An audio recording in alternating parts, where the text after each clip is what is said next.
The panel discussion, similar to the whole event, is focused on digital strategies to industrialize construction. And we have three panelists with us today, starting with Laurie Robert. Laurie Robert is a lead AP and former vice president of sales and marketing with NRB Inc. prior to retiring in 2021. NRB is a Horizon North company, part of the Dexterra Group headquartered in Toronto.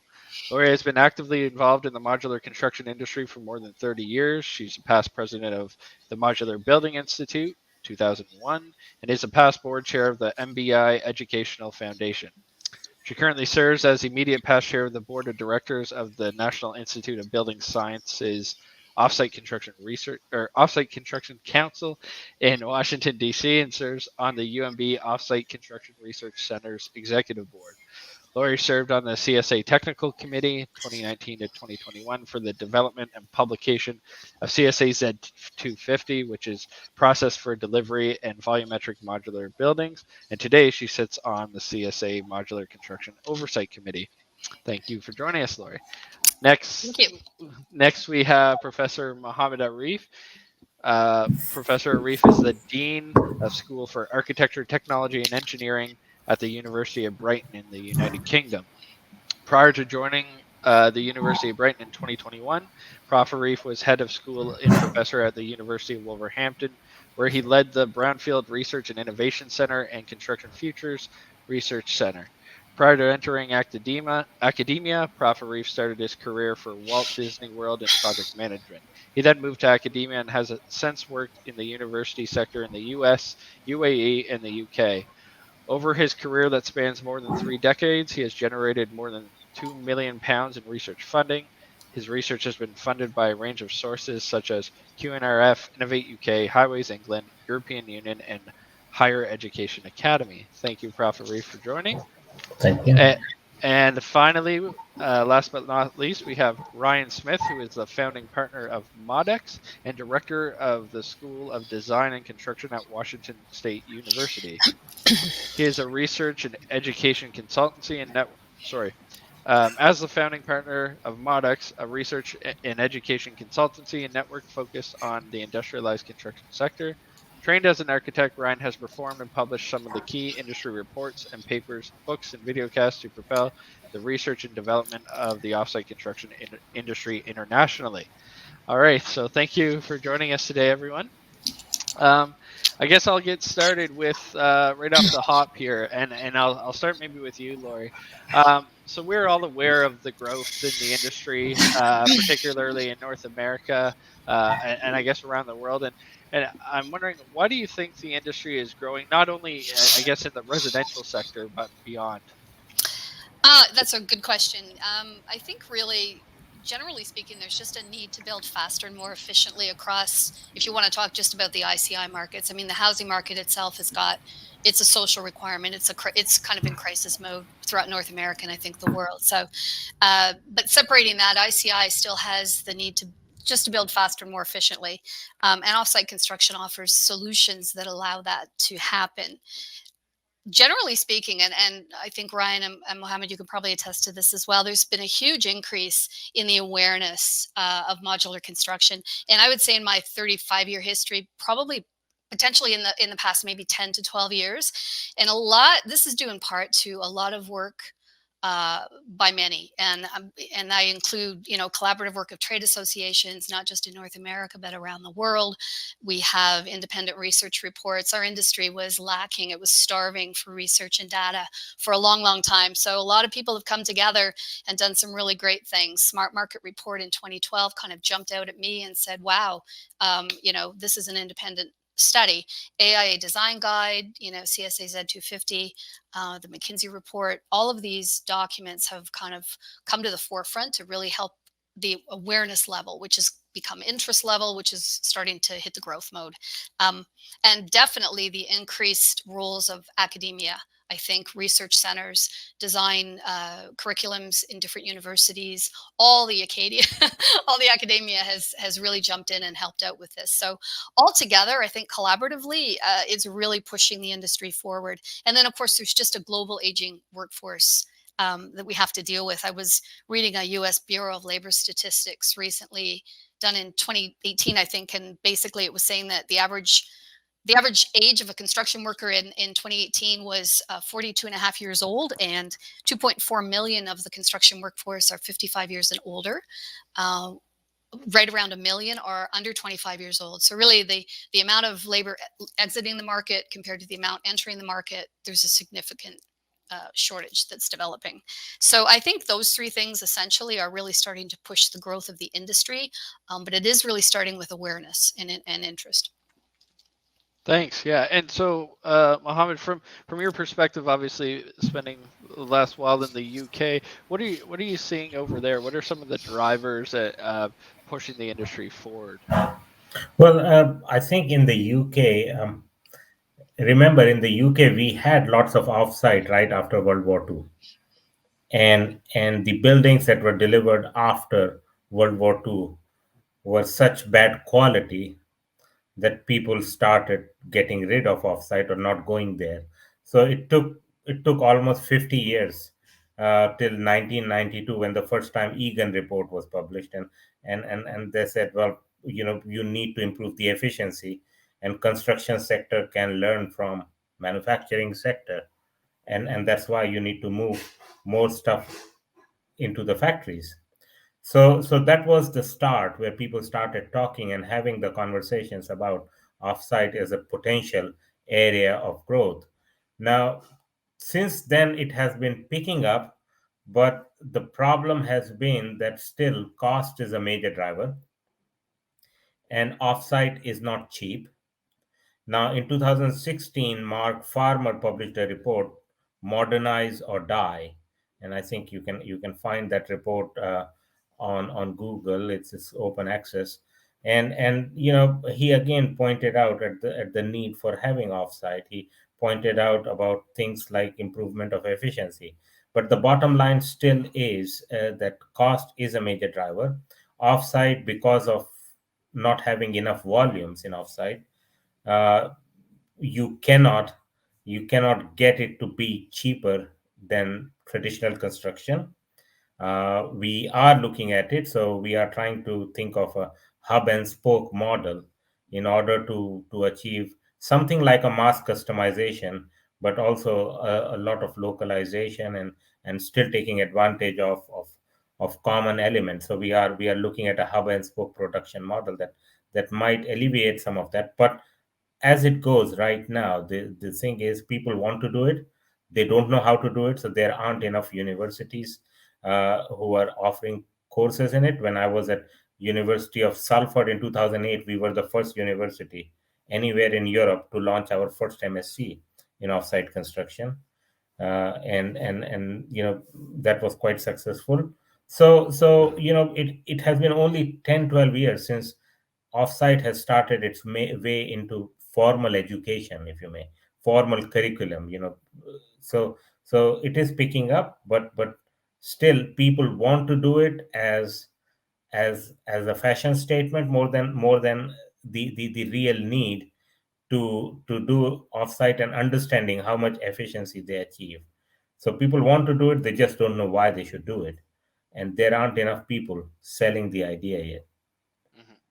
So, in Ryan, obviously you've studied several international markets and business platforms. What has worked, in Japan and Scandinavian markets, Europe, the UK, and so on. What is different about what's happening overseas compared to North America, and what could we potentially learn from those markets? That's a great question. I think in particular, they have done the work, what I would call the contextual work of preparing a regulatory, finance, and insurance context in which offsite can succeed. And in particular, in my country, in the United States, we still have major barriers with regards to every authority having jurisdiction, really being able to challenge it, every project, offsite construction. So that's on the contextual side, and I'll continue to beat that drum that the last major investment in my country in offsite construction at a government national level was back in the 60s and 70s with Operation Breakthrough. And in fact, those countries you referenced, Brandon, took our report from the US and they built an entire, Sweden, Japan, built an entire offsite program based on our report from the US. And we're very successful at it over the last 40 to 50 years with a very similar construction method.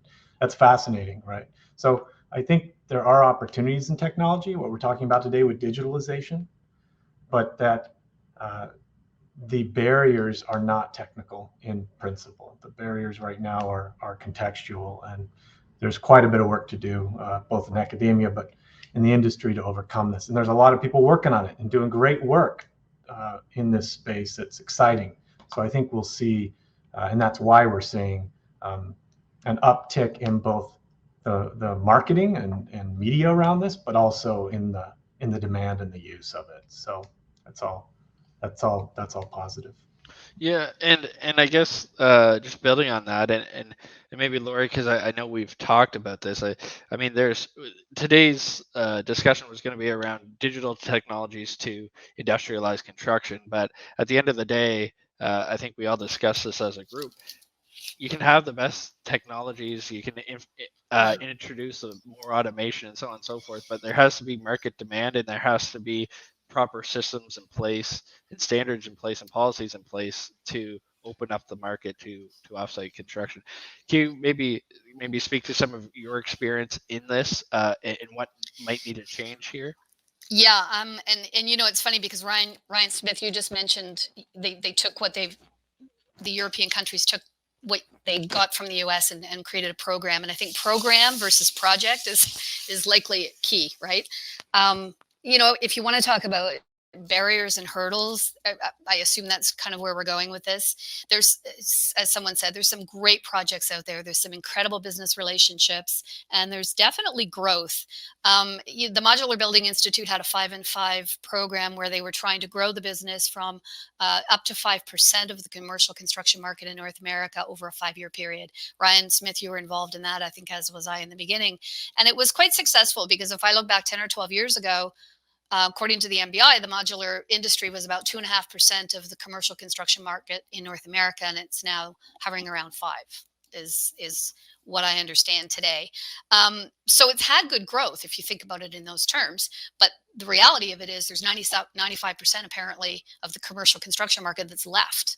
And why aren't we taking more of that? So there's a high level of interest. And there's huge growth potential if you look at the overall market and what you can convert. Not all of it, obviously, but a good chunk of it. So why is there a bit of a gap now between the level of interest and the level of adoption? I see that. I see that there's a little bit of a gap there. I think from a high level, maybe the overall commitment between all the stakeholders is still a bit tentative. Ryan mentioned the regulators. I think the stakeholders for me being, the owner, the architect, design teams, the contractors, the modular building manufacturers, those are the key stakeholders of the project itself within their control, but you've got a lot of outside influences, which would include regulators and policymakers and all of the people, financiers, lenders, all of the people who have they're participants in your project, but they're not directly involved in your project. And it's all still a little tentative. No one wants to be the first one to take that enormous step, to build the project that nobody's seen before in North America. It doesn't seem to fit the MO. But I think generally there's still a lack of education. We need to strengthen the confidence, I think, of the market. There's a lack of education and understanding within the stakeholder teams and within the influencers or the participant teams, just about the process of scheduling and such. And maybe we just need to work on the design and construction culture, right? Someone mentioned, I think in the last presentation, that there's very few architects working in this space. There's a reason for that. It's not an easy transition to move from conventional, traditional methods to what you need to do to become set up to build modular. And lastly, from a challenge perspective, and I've heard it a couple of times in this presentation today, definitely project delivery methods, contract methods, right? Design, bid, build does not fit modular at all, unless we were such a big industry that architects were constantly designing modular buildings and putting them out to modular companies to bid, but that's not the case. So more design build, more IPD, I think, is necessary to really break down some of the barriers. The interest is there, the adoption, just there's a gap that we need to try and close. For sure. And so going to the hurdles and barriers route. So, you know, you mentioned, Laurie, at the beginning, labor shortage that we're seeing now and into the future, and obviously I think we've all thought about ways that technology could help fill that labor gap. Mohammed, could you speak to some of the researches that you're seeing in the UK or that your groups are doing around the use of technology, whether it's robotics, whether 3D printing, additive manufacturing, that type of space? And can you maybe offer your opinion on how this could potentially help with the labor gap that we're going to be seeing globally? Sure. I think first of all, if you look at the UK, a lot of modular builders are concentrated on the northeast side. For those of you who are familiar with the geography, around Hull and Newcastle and Sheffield, and the primary reason for that is the labor is cheap in that part of the country, and it is so cheap there that making a case for robotics becomes difficult. Now, Langeroor took a major step about 10 years ago, 11 years ago, I think, where they decided to invest 100 millions in a factory which was fully automated. It's an exceptional factory. You know, it is precast concrete, and it is very, very automated. Uh, and you know, everyone was talking about it. However, very soon they realized that they didn't have enough orders to keep the factory busy. And Langeroor, I think 3 or 4 years ago, were in significant financial troubles because of not having the return on investment. So it did not send the right message to the industry. And Langeroor is a big name in UK construction industry. It is a big name worldwide, but in UK they are really big. So that was not good, but still the good thing is it's improving. So there are few factories. Red Hat has come near Derby, which is a big factory which is fully automated. Has come near Sheffield, again a big factory there which is automated. So they are looking into robotics and automation to a different degree. You know, again, it depends from one to the other, and it is different. So it is improving. The problem in the construction sector is that most of the decision makers are from a generation when robotics was not around. Okay, so the top management you will see in most construction companies are coming from a generation where they are not familiar with it. They don't want to venture in that. The upfront investment is so high that they feel that it is a big risk. What happened to Langeroor financially was difficult to see, and probably not very encouraging for people to pursue further. So I think it is improving, but still we have a long way to go. The other side is also the decision makers in the UK. One of the biggest market is social housing, and we have quite a few social housing providers who provide these affordable homes on rent to people who are not financially in a position to get homes. And just to give you an idea of magnitude of these we call them registered social landlords, RSLs. Some of them own about 1 million properties all over the country. So you can imagine the size of these entities. And if you go to them, and the decision makers there who end up buying 10 to 15,000 new homes every year, they don't want to put their head above the parapet and say, you know what, I'll take a punt and maybe try something new this year, and go for offsite. They are still, trying to play it safe. Offsite is probably, it has an X factor, and they are just not comfortable trying to find out what that X factor is. So they stay back. As Laurie mentioned, again, contracts is a problem. We still have contract issues. In the UK, the quantity surveyors who estimate the cost of buildings, they are so unfamiliar with offsite construction that what they will do is, when a client will go to them and say, can you estimate the building cost, just to protect their indemnity, professional indemnity insurance, what they will do is they will tag along another 20% and say now the moment the client sees the QS estimate, which is 20% higher, they will say, you know what, it's not financially viable. So even if in reality it might be, but all the consultants in the supply chain are telling them it's not. I have been, this is the second school of architecture that I'm heading, and over here, we teach very little offsite in our architecture curriculum. We have our architecture school is almost 50 years old. It's one of the established architecture schools in the country, and I think we teach probably 4 hours of lecture on offsite construction in a 3-year curriculum. So you cannot expect designers to come out of architecture schools knowing offsite construction and we are not alone. I mean, I'm talking about, this is quite common in the UK. So it is only recently that RIBA has come up with offsite standards. I think it was last year or the year before last. It's been 1 or 2 years. Otherwise, there were no standards for that. Yeah. So I mean, I'm getting out of that. A lot of it is folks are risk averse, and if it's not broke, don't fix it. So why try something new, whether it's offsite or automation or whatever. And I know I'm going to mention them because we talked about Lang O'Rourke. The obvious one on this side of the ocean is Katera, and I think we're all rooting for that, and obviously it didn't go the way everyone had hoped.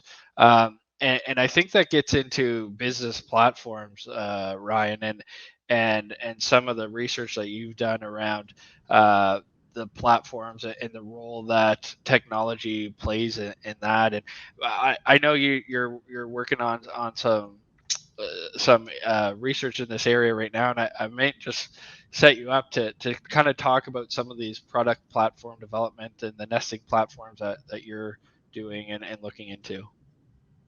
Sure. Oftentimes, when we start talking about offsite construction, the notion that technology is the leader and will somehow save the construction industry from its inefficiency is a misnomer, in my opinion, and we've talked about that. But can technology, and let's be specific, digital technology for front-end design, manufacturing technology for fabrication information models that then feed machines, the factory floor or machines, and to the nth degree, automated tools and robotics that move then out to the job site through blockchain technologies that track these products and subassemblies to the job site, then are then managed, installed, and delivered on time and with quality. That's the ideal sort of use of technology. But in all of that, you notice we have people, we have processes, and we have products, right? And the people and the processes are 2/3 of the equation, and the products and the technologies are just a portion of that. So in this research, what we're trying to demonstrate is that the last step in the process of realizing industrialized methods of construction for on-site and off-site operations in a holistic industrialized delivery is the technology. Technology is the last piece. Automation is the last piece. What comes in layers beneath that? If you think of nesting layers and technology at the center, or another layer on the outside of that is dealing with the development of a product platform, like you would have in any other product industry, or manufacturing industry, in automobiles and shipbuilding. Now it's not exactly the same because construction is such a sticky widget. It's much more complex than that, and yet, if we think about it as a product industry, there's so many principles in manufacturing we are just not applying to construction that we could be, and that logic and that theory and that practice. And product platforms is one of those. And so that's not the standardizing of products, but the standardizing of the connections between things and the relationship between things, and having a logic about how something is made that then could apply to many different projects, right? But that, as Laurie said, what that requires is either an enlightened developer or government coming forward with a pipeline of projects to apply a product platform towards, or a very key market sector that a manufacturer says, that's all we're doing. And we're going to work with people who want to work with us to do that. And that's really hard to do in this economic climate when you're just trying to survive. The tenor and the pace and the tack schedule of a manufacturing facility, a factory, is very different than the pace and the tenor of a construction procurement process and the real estate industry. They're asynchronous in many ways, and to get those to line up is really challenging. Nested along a product platform, you come out from that layer, is a business platform. What are you doing in your business to support that? And then nested out from there is, what market are you serving? What's the market segmentation you're trying to deal with? And so if you look at the question of Katerra, they did a lot of things right. And in fact, they developed a very powerful product platform. But what they did is they did that for many different business models and many different market sectors. And it was almost too many nests to try to achieve. And so I think there's a lot of work still to be done. I know the UK in particular is tuned into product platforms. You've got the government who's driving that down in relationship to, like Brighton Wood as an architecture firm who's doing great work in building platforms and product platforms. I think we will see in North America this emerge more and more as like the Rapid Housing Initiative, I say would be an example of that in Canada. And we're starting to see this in the United States as well. And I'm really heartened that is happening, where developers are coming forward and saying, I got a dozen projects this year. I need to work on the development of that. And why it's so powerful, Brandon, is once that product platform is developed and you start building projects based on it, it continues to get improved from project to project. As the feedback loop and the data comes back that there's some faults in this product platform, we need to update it. Oh, we need it to be more flexible in these ways. We need it to lock down in these ways. And then ultimately at the end, you can apply technology to that process, but only after those refinements are made. Otherwise, you're making a huge investment in something that may not serve you in the end. And that reminds me, so I used the quote that you said last summer in a webinar, Ryan, about how the North American market doesn't seem to want standardization of buildings, yet we all use an iPhone, which is pretty funny. But it leads me down the path of, Mohammed, you talked about mass customization. And maybe you can speak to, Ryan, you're saying, okay, you create a product platform, you test it, you pilot it, you get that working, and then you start iteratively improving it through the use of technology and so on and so forth. So maybe, Mohammed, you can speak to the idea around mass customization and how digital technologies are currently are enabling that. Yeah. No, I think it's I fully agree. People want to buy an iPhone, but want a bespoke house. But you know what? I when I go to these industry events, I challenge people and I ask them, is your house really bespoke? And they say yes. Well, in the UK, what happens is generally developers will develop these estates, we call them. They might have 20, 30 homes. And those 20, 30 homes would be one of 2 or 3 designs. So then I challenge them and I say, well, there are 1 or 2 designs, so you don't have anything you want. And we are doing some work in psychology of customers, and I think what we realized was that when somebody goes to buy a car, they don't realize that their choices are limited just because the car company gives them the option of making choices at different points. So you can have one of the 4 colors of cars. You can have, one of 2 types of tire trims. You can, and basically psychologically, the customer comes out thinking, well, it's my car, it's custom car. So the challenge there is always to balance between more choices to have versus more choices to make. More to choose from versus more choices to make.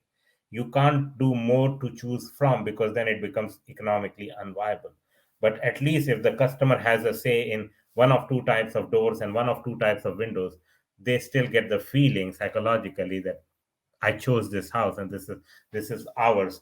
Now digitally, we started playing around with that option, and we came up with this hub and spoke model that we are trying to do, where large manufacturers, uh, they can have a hub factory, and this hub factory can manufacture common components in mass quantities.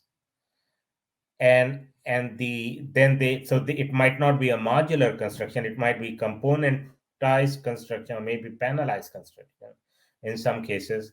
And then they ship these parts to spoke factories which are closer to demand.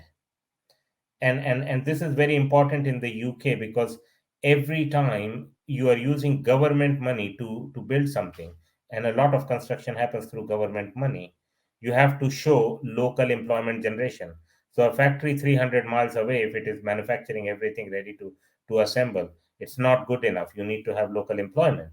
So you ship the components from the hub factory into spoke factory, where they are modularized and create these finished products which are shipped locally. Now the location of spoke factory could be temporary, and probably in 5 years time, when the demand evaporates, you can probably move the spoke factory somewhere else, and it's a lot smaller move to make. But you keep your centralized hub location, which is doing all the component manufacturing and maybe panels manufacturing at a central location. So we are trying that model. We are trying to simulate that. We are working with a manufacturer to establish that and study if that is going to be more economically viable. Now, in order to do that, we have had to use extensive technology, digital technologies, all kinds of BIM tools. We have developed a digital twin system to look at this whole thing, which can look at the predictability of if a new design comes, how much of it should be done in hub and how much of it should be done in spoke to make it economically viable. So we are looking at a lot of mathematical and computer simulation models to get those economies of scale, because having mass production in hub gives you economies of scale, and having not mass production but still not at that mass level, at spoke level, gives you customization for the local needs. And for construction sector, you need both. So maybe, I think, rather than choose running after one target of having cost effective system, we need to look at both targets. Because if you look at historically, more, even in days when there were kings ruling the world, they used to have construction projects in times of economic crisis, so that there is no revolution against them. They used to build these forts and palaces to do that, because construction has always been used as a vehicle for employment generation. So, and that is why you need some level of localization, and you can achieve economies of scale at a centralized location. So that's the hub and spoke model that we are looking at, and we need extensive digital support to plan and execute it. Mhm. Yeah. Thank you for that. And so Laurie, going over to you, and not to go dive deeper into the technology space, but one thing that I've been reflecting on as we've heard Mohammed and Ryan's perspective on things is, you've spent your career with a modular manufacturer who has been able to adapt to the ebbs and flows of the market, and you, my understanding is you spent a lot of it on the front end of the projects. Correct. So can you kind of speak to what has worked? And I know you're retired now, so I know you can't go into too much detail, but like, what has worked so well there? How have they been able to adapt without overcommitting, having too much overhead? We've seen so many great modular companies around who have been doing innovative things and have put all this investment in technology, Right. and then a couple years later they're gone completely. So what do you think has gone well, and what do you foresee as like the next key thing for growth in our industry? Really great questions, and you're right. I have spent a lot of time with one particular company, and plug for NRB.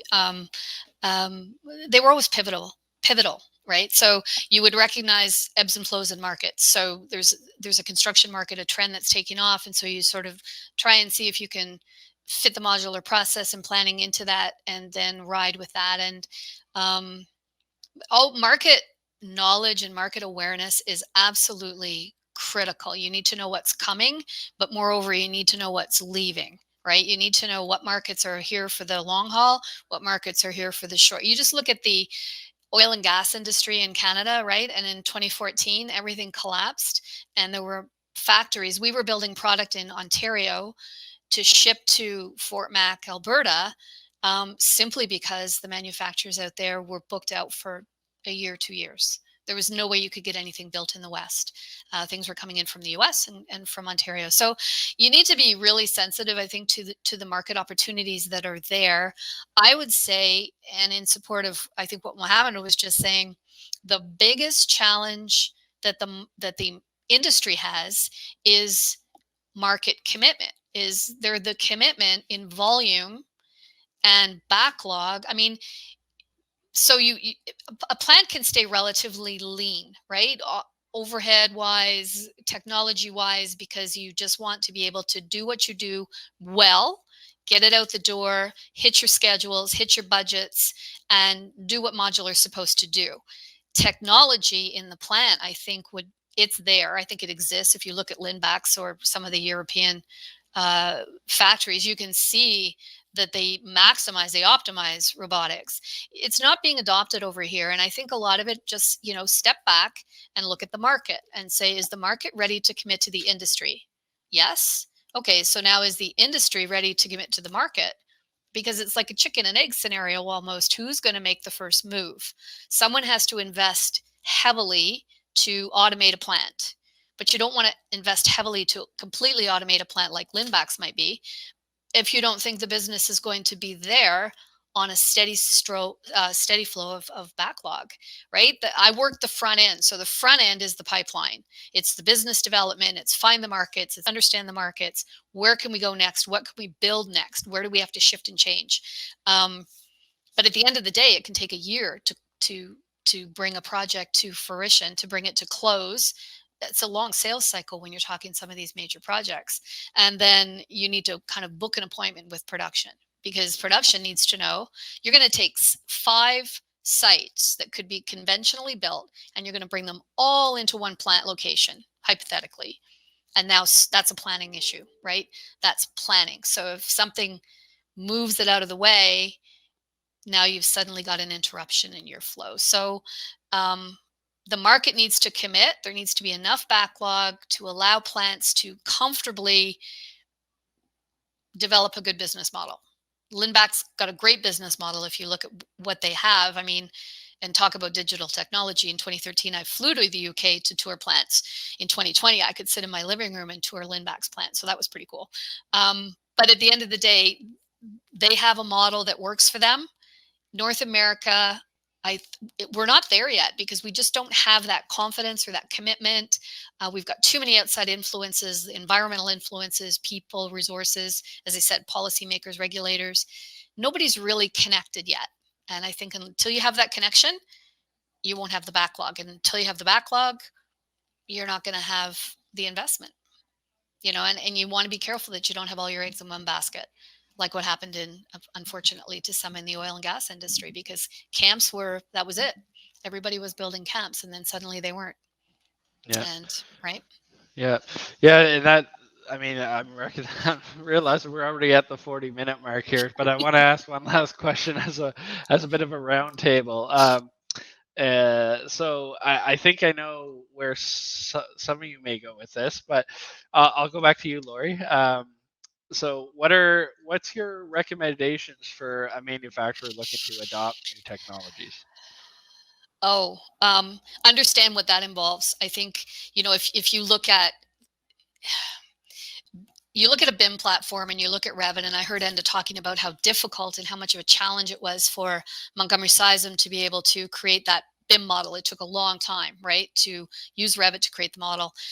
you can look at the technology at the front end. Collaboration is absolutely critical in modular construction. You have to have a collaborative team. You can't work in silos. It just does not work. So technology at the front end is important. And I think a lot of companies are adopting that model. Then you have the integration process. So if you want to automate your plant, if you want robotics in the plant, now you have to have one software needs to be able to create data files or CAD, computer files that it goes to the plant. That design team needs to be very talented and probably quite large. If you listen to Lindback's, if you did that plant tour, if anyone has ever done it, Helena would say that, they went from a 30 or 40% design errors. They had to get it down to 4% because they were feeding the plant. So recommendation, you need to know your market is there that will support it. You need to know you've got the backlog and the production flow. If you've got that confidence for, a long projection of time, then start to look at the technologies. What is it going to take as an investment? Where are the investments coming from? Who's going to invest, right? I think at some point, if it really it's pivotal right now. So if it tips in a positive way, then everyone's going to step back and say, hey, the industry's not large enough, right? There's no capacity. And now we're going to have to site build again because guess what? There's no capacity. So it's a precarious position a little bit that I think we're in at the moment. But I would recommend definitely do your homework, make sure you've got the market, and then invest in the right technology for you. Thanks. And Ryan, going over to you now. What are you recommending manufacturers? I know Modex is working in this area with manufacturers. So what would you recommend when it comes to the technology aspects? Yeah, we use the concept, quote unquote, appropriate levels of automation. That means incrementally imbuing automation to do a process that you find is repetitive and is in no longer need of a human to do it. Furthermore, going automation doesn't mean robotizing the entire operation and getting rid of laborers. In fact, oftentimes the integration of some sort of mechanized or automated tools on the factory floor suggests the uptick in labor initially to work hand in hand to get those things going. So as soon as you start to do something that's automated, it puts together a whole laundry list of other processes and people that have to support that now. People have to maintain machines, people, other types of contracts and agreements. And that's why we often say it should be the last consideration in the maturation and development of a manufacturing operation. And so I love what Laurie's saying about Lindback's. When you look at Lindback's factory, the one that was in the tour that Dave Cooper gave and had Helena take us through, that is the second factory. They have 40 years in another factory that they perfected a fairly analog process using some front-end mechanized panel making machines. But other than that, it was fairly analog and hands-on. Now they'd say, we learned all those lessons. We understand the demand of the Swedish housing market. We know how much housing they need every year. That's been predictable for the last 25 years. Therefore, we have high confidence in our return on investment, and we can invest in these tools, right? Rather than speculating and say, if we build it, they will come. And lo and behold, you build it and nobody comes. And so I think there's a difference in there. Japan is a very similar climate. You might look at Japan and say, holy cow, that's a car manufacturing operation. It is, one box every 3 minutes out the back of the factory. That is a car manufacturing operation. But that did not come overnight. That came after 45 years of developing a strong market analysis, a business platform to serve that, integrating all the pieces and then eventually segregating them and developing your own supply chain with sister companies that supply you with sub-assemblies and multiple factories to do that. And then targeting those factories across Japan every 300 miles. Those are all very strategic business decisions that don't come overnight. And automation, again, is sort of the last step in that process for those companies. So just want to reiterate that. Yeah, no, thank you. And so just so everyone knows, I posted the tour can be found on YouTube that Dave Cooper did with Lynn Bax. I posted it in the chat there. But lastly, Mohammed, so what is your recommendation for manufacturers looking to adopt technologies? Well, technology is not the driver; it is the enabler, and that's very very important to understand. Is it will enable you to do something, but you know what? You still need to have some basics in place. If you design a bad product, no level of automation is going to make it cost effective. Principles of design for manufacturing and assembly, design for X. So I think people should not be thinking of technology as this panacea, if you may, which is going to solve all their problems. If you automate chaos, it is still chaos, but it's a more expensive chaos to deal with. And that is why I think I agree with Ryan. Is there is this whole spectrum that you need to look at, from all the way manual to all the way automated and mechanized and semi automated and then automated. And it's a whole spectrum, and you don't jump the queue. You try to follow that natural maturity model to reach that point of automation. And maybe you might never need to reach that point, because somewhere in the middle is your optimal. So don't have technology for the sake of technology. Have technology only if it benefits you, and if you understand everything that comes with it. I mean, I was talking to somebody who recently bought an additive layer manufacturing machine, a metal additive layer manufacturing machine. And then they said, well, we didn't realize that you needed a 24-hour supply of argon gas. Okay, which is very expensive, because we run an 8-hour shift. That means that 16 hours, when the additive layer manufacturing machine is not working, it still needs to be fed argon gas, otherwise it becomes a problem. Okay, so again, you don't jump into it without understanding it. You jump into it only when you have hit that top where no more efficiency is achievable, and then you use technology to enable you to move it further.